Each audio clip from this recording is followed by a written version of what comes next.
Guys, এই বিড়ালটি কোনো কারণ ছাড়া ইঁদুরটিকে টর্চার করতে থাকে।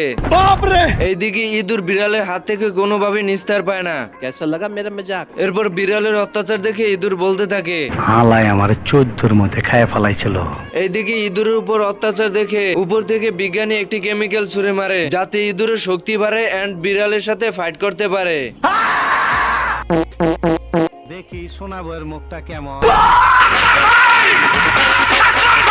এই তুই সাক্ষী দিবি, তুই সাক্ষী দিবি। বিড়াল তো জানের ভয়ে দৌড়ে পালাতে থাকে। এরপর ইঁদুর সুযোগ পেয়ে বিড়ালের কাছ থেকে প্রতিশোধ নিতে থাকে।